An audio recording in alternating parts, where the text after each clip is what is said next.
Nën sipërfaqen e oqeaneve tona, shtrihet një botë që nuk ishte menduar kurrë të shihej nga ne.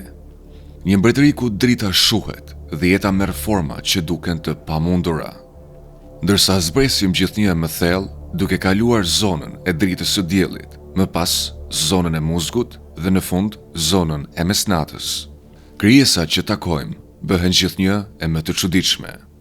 Ne kemi dërguar mjete eksploruese në Mars, kemi hartëzuar galaktika të largëta. Megjithatë, deti i thellë mbetet një nga vendet më pak të eksploruara në tokë. Kemi eksploruar më pak se 5% të tij. Në fakt, di më shumë për sipërfaqen e hënës, se sa për atë që ndodh 1800 metra poshtë oqeaneve tona. Në sipërfaqe, oqeani është i ndritshëm dhe plot jetë. Drita e diellit ushqen lulëzimin e planktonit, i cili ushqen peshqit, që nga ana e tyre mbajnë gjallë zinxhir të tërë ushqimor, nga shkëmbin koralor deri tek balenat. Kjo shtresë ndriçuar nga dielli është e gjallë, produktive dhe e njohur për ne. Por sapo zbresim në 200 metra, drita fillon të zbehet. Tani po hym në zonën e muzgut, një brez i gjerë oqeanik, që shtrihet deri në rreth 1 kilometër thellësi. Këtu, rrezet e diellit janë shumë të dobta për fotosintezë. Pyjet e planktonit zhduken, nuk ka bim, nuk ka energji të gjelbër, vetëm një reshje nga dalë grimcash që bien nga lart. Fragmente të vogla mbetjesh planktoni dhe mbetjet e organizmave të vdekur fundosen përmes ujit. Shkencëtarët e quajnë këtë bora detare. Për ne, ajo duket e parëndësishme. Për krijesat që jetojnë këtu, ajo është vetë jeta. Dhe aty ku ka ushqim, ka jetë, por jo jetë si që njohim ne. Kafshët e zonës së muzgut kanë evoluar në disa nga format më të çuditshme në tokë. Shumë prej tyre janë transparente, me trupa si prej xhami. Kalamari i qelçt lundron me organet pothuajse të padukshme, një fantazm në blu. Oktapodi i qelçt është pothuajse i padukshëm, me syt si e vetmja pjesë solide. Pse kaq shumë specie adoptojnë transparencën këtu, mbetet ende një mister. Mund të shërbejë si kamuflazh, një mënyrë për të zhdukur në dritën e zbehtë që ka mbetur, ose ndoshta është një metodë për të kursyer energji në një botë ku çdo pigment kushton më shumë se sa përfiton. Të tjerë zgjedhin qasjen e kundërt. Në vend të padukshmërisë, ata krijojnë dritë. Në errësirë, disa krijesa prodhojnë ndriçimin e tyre përmes një reaksioni kimik të njohur si bioluminescencë.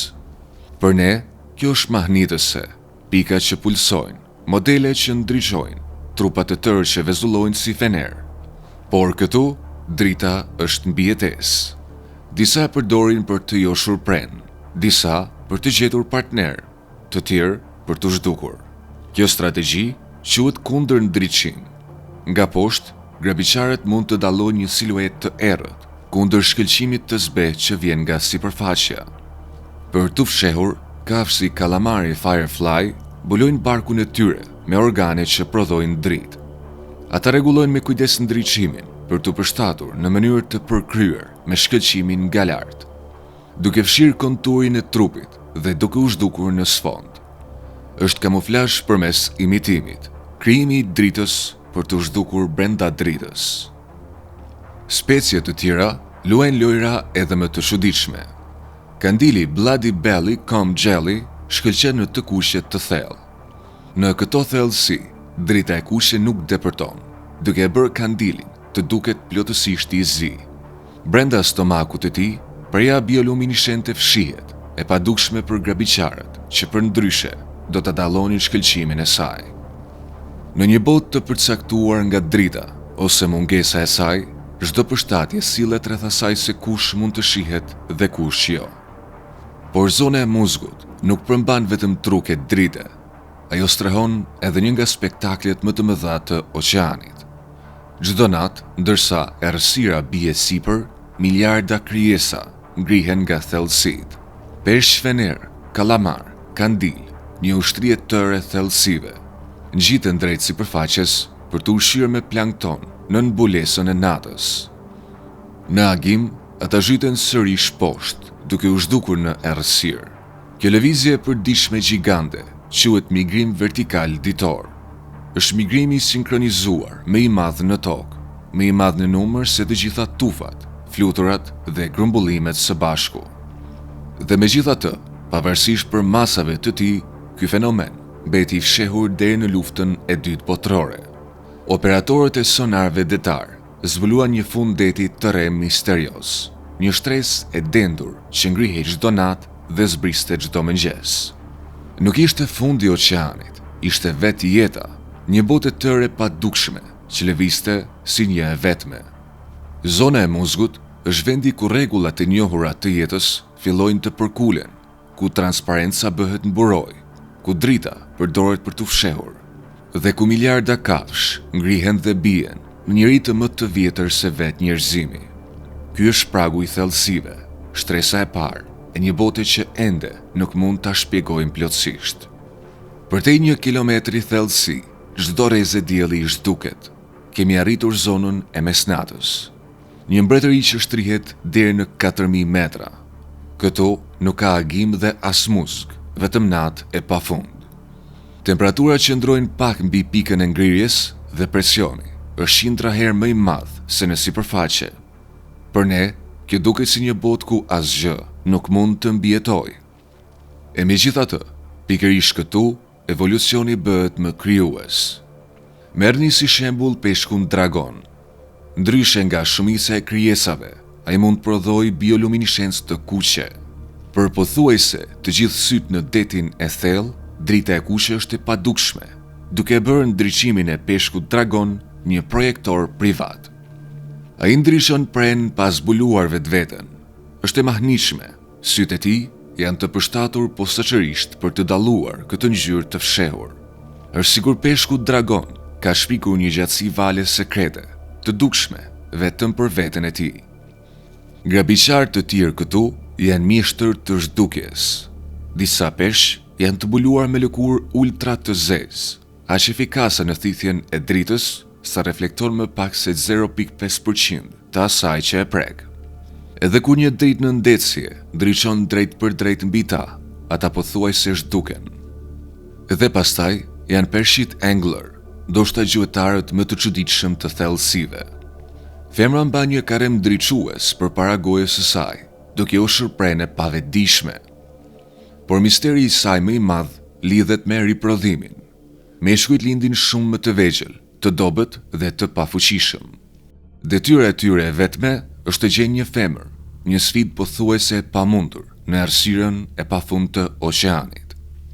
Kur ai ia del, gjitet pas saj me nofulla të specializuara, duke shkrirë trupin e tij me të saj.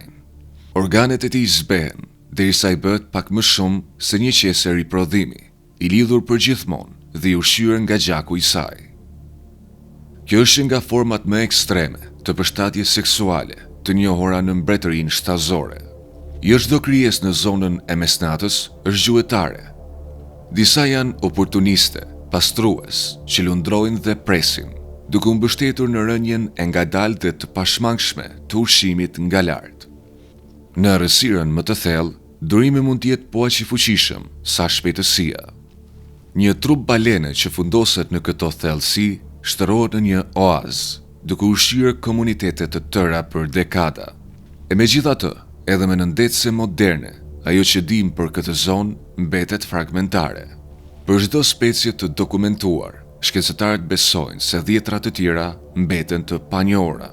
Çdo zhytje në zonën e mesnatës zbulon krijesa që shkenca nuk i ka parë kurrë më parë. Kafshë me sy që shkëlqejnë, dhëmb si gjilpëra ose trupa aq të brisht sa shpërbëhen kur nxirren në sipërfaqe.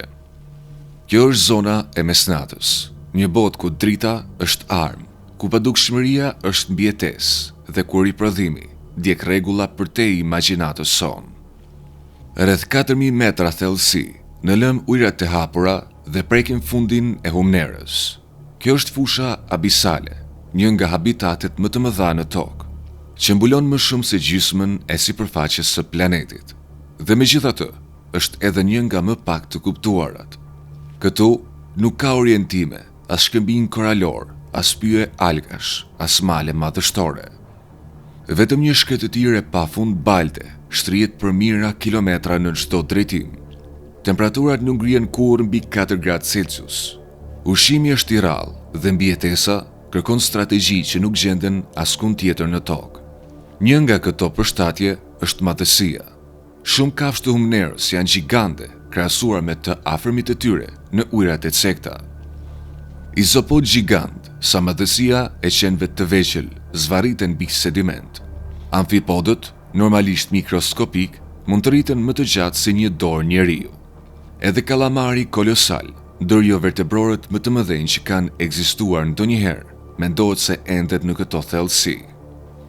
Shkencëtarët e quajnë këtë fenomen gjigantizëm i thellësive, por përse ndodh, mbetet një mister i hapur.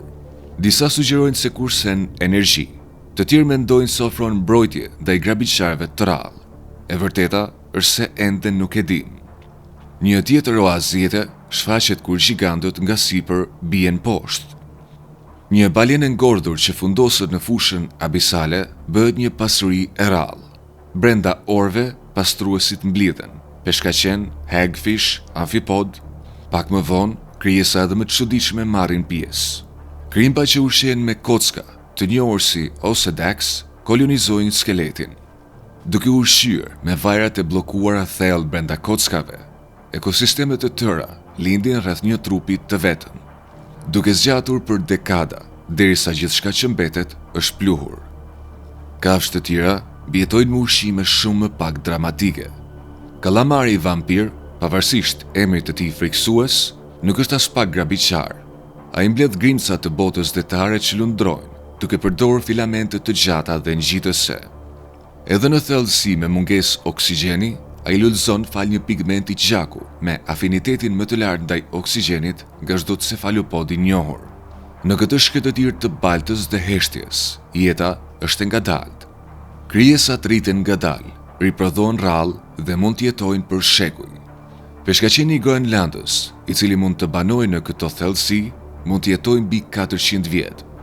Jeta më e gjatë e njohur për çdo vertebror. Vetë koha duket se lëviz ndryshe këtu. E megjithatë, edhe humnera nuk është bosh. Çdo grim sedimentesh fshe mikroorganizma të panumërt, që riciklojnë lëndë ushqyese dhe mbajnë gjallë një rrjet ushqimor të fshehur, të cilin sapo kemi filluar ta kuptojmë. Fushat abisale na kujtojnë për masat e vërteta të tokës. Ato mbulojnë më shumë territor se sa të gjitha pyjet, kullotat dhe shkëtëtirat së bashku, por mbeten kryesisht të padukshme, të paeksploruara dhe të pashpjeguara.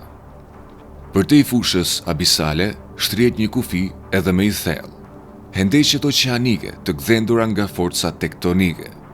Këto janë plagët e tokës, vende ku një pllakë korës së planetit rrëshqet në një tjetër, duke tërhequr fundin e oqeanit në thellësi të paimagjinueshme.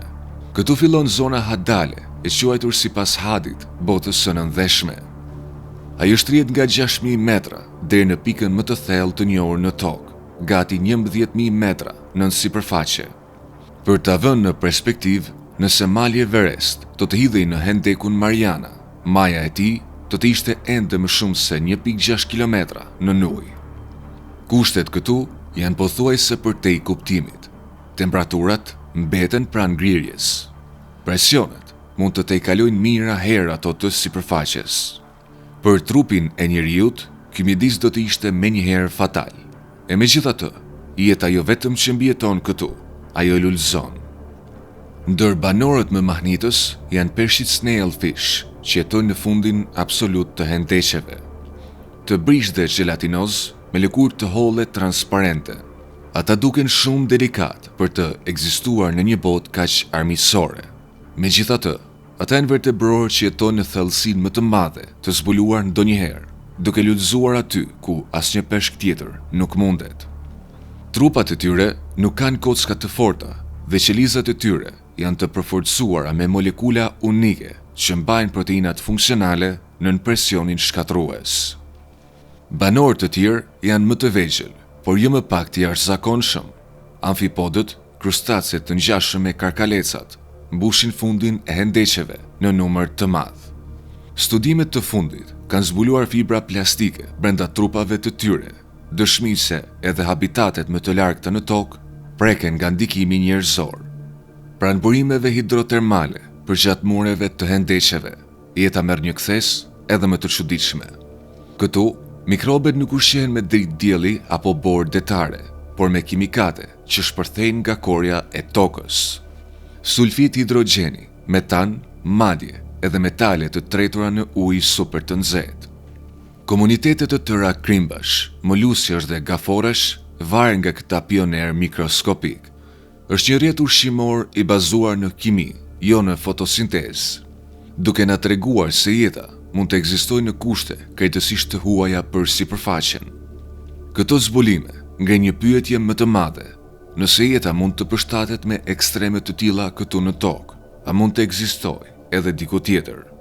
Hënat e akullta si Europa dhe Enkeladusi fshehin oqeane të mëdha në korën e tyre të ngrirë, të ngrohura jo nga dielli, por nga nxehtësia e brendshme. Të studiosh zonën hadale do të thotë të hedhësh një vështrim drejt mundësive të oqeaneve jashtëtoksore. Çdo zhytje sjell krijesa të panjohura për shkencën, nga kastraveca deti transparent që lëndrojnë si parashuta, te organizma gjelatinoz pa anatomi të qartë, e deri te mikrobe, metabolizmat e të cilëve mbeten ende një mister. Për shekuj me radhë, njerëzit i imagjinuan hendeqet si boshllëqe pa jetë, varre të heshtura në ndet. Ajo që kemi zbuluar në vend të kësaj është qëndrueshmëria, jetë që përkulet, riformsohet dhe rishpik veten për t'i bërë ballë presioneve më ekstreme të imagjinueshme. Për gjithë sa kemi parë, deti i thellë mbetet një botë plot pyetje. Më shumë se 80% e oqeanit është ende e pa eksploruar. Çdo zbritje në thellësi, çdo ekspedit me nëndese të sofistikuara, zbulon krijesa që nuk janë imagjinuar kurrë më parë. Është një botë ku zbulimi nuk është i rrallë, por i vazhdueshëm. Edhe mes kafshëve që tashmë i njohim, misteret janë të shumta. Përse kaq shumë krijesa të detit të thellë rriten nëpër masa gjigante? Përse të tjera bëhen pothuajse gjithmonë të padukshme, ose mbulohen me lëkurë ultra të zezë që thith pothuajse gjithë dritën? Misteri më i madh nga të gjithë mund të jetë bioluminishenca. Gati 3/4 të jetës në detin e thellë prodhojnë dritë, por arsyet ndryshojnë jashtëzakonisht shumë. Gjueti, shehje, çiftëzim ose thjesht mbijetesë. Ende nuk mund të shpjegojmë se si shumë prej këtyre specieve kanë evoluar sisteme kaq komplekse kimike, apo pse disa mund të ndryshojnë në ngjyra që asnjë kafshë tjetër nuk mund t'i shohë.